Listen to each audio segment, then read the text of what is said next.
அஸ்ஸலாமு அலைக்கும் friends, welcome to my kitchen. என்னோடய வீடியோஸ்லாம் பிடிச்சிருந்தா சப்ஸ்கிரைப் பண்ணுங்கள், லைக் பண்ணுங்கள், ஷேர் பண்ணுங்கள், பெல் ஐக்கான் தட்ட மறந்துடாதீங்க.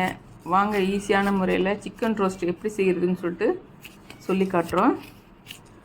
நல்லா சூப்பராக இருக்குங்க. இது இட்லி, தோசை, சப்பாத்தி, நான் சாதத்தோட ரசம் வச்சுட்டு சாதத்தோடு இதை சாப்பிட்டோம்னா செம்மையாக சூப்பராக இருக்கும்.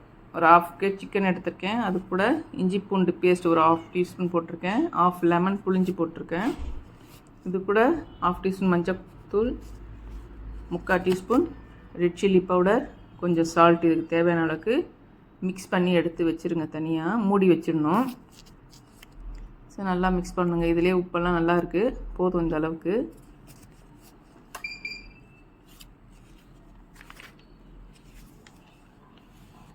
இப்போ நான் ஒரு பிளேட்டில் தனியாக இது ஃப்ரை பண்ணி அரைக்கணும். 1 ஸ்பூன் தனியா, மிளகு 3/4 டீஸ்பூனு, சீரகம் 1/2 டீஸ்பூனு, சோம்பு 1/2 டீஸ்பூனு, பட்டை 1 துண்டு, ஏலக்காய் 2, லவங்கம் 2. இது எல்லாம் நல்லா லைட்டாக ஃப்ரை பண்ணுங்கள். ரொம்ப ப்ரௌனாக கருகுன மாதிரி ஃப்ரை பண்ண வேணாம். இந்த அரோமா ஸ்மெல் நல்லா தெரியும். அப்போ எடுத்துட்டு அதை மிக்சியில் போட்டு அரைச்சி வச்சுருங்க. ஒரு கடாயை வச்சு எண்ணெய் ஊற்றி நல்லா ஃப்ரெஷ்ஷான கருவேப்பிலை எடுத்து பொரித்து தனியாக எடுத்து வச்சுங்க. பாதி எடுத்து தனியாக எடுத்து வச்சிங்க, பாதி இதுலேயே இருக்கட்டும். ஸோ நல்லா பாருங்கள், நீங்கள் பார்த்து ஃப்ரை பண்ணுங்கள். ஏன்னா ஆவி அடிக்கும் பார்த்து இந்த ஈரத்தோடு போடும்போது. ரசம் வச்சோ இல்லை சாம்பார் மிளகா கிள்ளி போட்டு சாம்பார் வச்சோ இந்த சிக்கன் ஃப்ரை வச்சு ரோஸ்ட் வச்சு சாப்பிட்டோம்னா சூப்பராக இருக்கும்.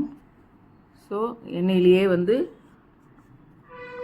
கொஞ்சம் கருவேப்பிலையை விட்டாச்சு. அது கூட ஒரு பெரிய வெங்காயம் ஃபைன் சாப் பண்ணி வச்சு கட் பண்ணி வச்சுருக்கேன், அதை எடுத்து போட்டிருக்கேன்.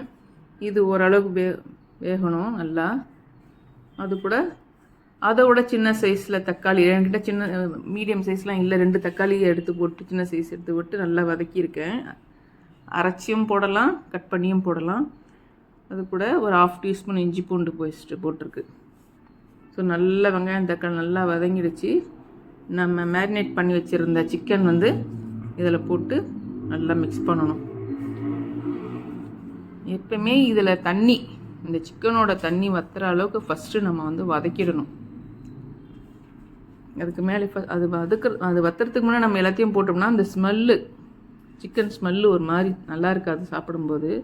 நல்லா வதக்கிட்டு அது கூட நம்ம அரைச்சி வச்சுருந்தோம் இல்லையா, இப்போ நம்ம வதக்கி வச்சுட்டு அதையும் போட்டு நல்லா மிக்ஸ் பண்ணணும். இந்த மசாலாவுக்கு உண்டான உப்பு நம்ம போடலை. ஸோ இப்போ அதை போடுறோம். அதுக்கு முன்னாடி ஒரு 3 ஸ்பூன் அளவுக்கு இல்லை 2 ஸ்பூன் அளவுக்கு தண்ணி ஊற்று. ரொம்ப ஊற்றுனீங்கன்னா ரோஸ்ட்டுக்கு நல்லா இருக்காது, அதுக்கு வதக்குன்னு ஆகிடும். ஸோ ஒரு 2 ஸ்பூன் இல்லை 3 ஸ்பூன் தண்ணியை ஊற்றிட்டு நல்லா மிக்ஸ் பண்ணி விடுங்க. இதிலே வெந்துடும். நம்ம மூடி எடுத்து வச்சோம்னா இதிலே வெந்துடும் சிக்கன். மட்டன் தான் வேக கஷ்டம். ஸோ சிக்கன்றனால நிறைய தண்ணி ஊற்ற வேணாம். இப்போ மூடி போட்டு கொஞ்ச நேரம் வேக விடுங்க. சரி, நல்லா வெந்துடுச்சு. நல்லா பார்க்க நல்லா இருக்குது பாருங்கள். எண்ணெய் பிரிஞ்சு நல்லா வெளியே வந்திருக்கு, நல்லா எண்ணெய் விட்டுருக்கு. நிறைய தண்ணி ஊற்றுனீங்கன்னா ரொம்ப நேரம் நீங்கள் இந்த ரோஸ்ட் வர்றதுக்கு ரொம்ப கஷ்டம், ரோஸ்ட் ஆகிறதுக்கு. இதோ இந்த மசாலா நம்ம வெங்காயம் தக்காளி கூட அதுக்கு உண்டான உப்பு இதில் போட்டு மிக்ஸ் பண்ணியிருக்கோம். ஆல்ரெடி நம்ம மேரினேட் பண்ணோம் இல்லையா, அந்த சிக்கன்லேயும் உப்பு போட்டிருக்கோம். ஸோ இதுக்கேற்ற மாதிரி போட்டு நல்லா மிக்ஸ் பண்ணுங்க. அது கூட கட் பண்ணி வச்சுருக்கிற கொத்தமல்லியும் போட்டு மிக்ஸ் பண்ணி விட்டு நல்லா ரோஸ்ட்டு. தண்ணியாக இருக்கக்கூடாது. அதாவது டீப் ஃப்ரைன்னு சொல்ல முடியாது, ரொம்ப ட்ரையாகவும் ஃப்ரை பண்ண வேணாம். அதை நீங்கள் பாதி இந்த நேரத்தில் ஆஃப் பண்ணும்போதே உங்களுக்கு அது எல்லாமே கம்மியாகிட்டு ரொம்ப மசாலாவும் சிக்கனும் தான் இருக்கும். ஸோ அது ரெண்டும் சேர்ந்து அதை அப்படியே சாப்பிடும்போது சூப்பராக இருக்கும், டேஸ்டியாக இருக்கும். நல்லா இருக்குது பாருங்கள். ஸோ நீங்களும் வீட்டில் ட்ரை பண்ணுங்கள். இப்போ உங்களுக்கு எனக்கு இது காரம் போதும் எங்கள் வீட்டில். இது கூட உங்களுக்கு காரம் பத்தலை, உப்பு பத்தலைன்னா பெப்பர் தூள் போடுங்க, மிளகாத்தூள் போடாதீங்க. நல்லாயிருக்கும். நம்ம ஃப்ரை பண்ணி வச்சோம் இல்லையா கருவேப்பிலை, அதுவும் அது கூட மேலே போட்டிங்கன்னா இந்த மெஸ்லெல்லாம் சிக்கன் ரோஸ்ட் தருவாங்க. மெஸ்ஸு சூப்பராக இருக்கும், மெஸ்ஸில் சாப்பிட்ற சாப்பாடு. ஸோ அந்த டேஸ்ட்டுக்கு வந்துடும். நான் ரசமும் செய்யலை, சாம்பாரும் செய்யலை, இதையே வச்சு போட்டு சாப்பிட்லான்னு ஐடியாவில் இருக்கும்.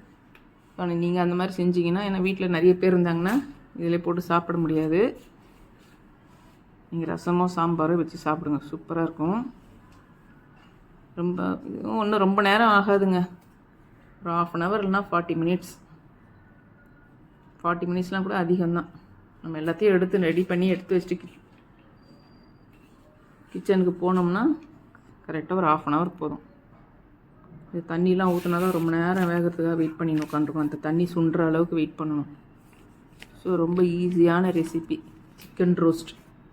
நீங்களும் ட்ரை பண்ணுங்கள், எப்படி இருக்குன்னு சொல்லுங்கள்.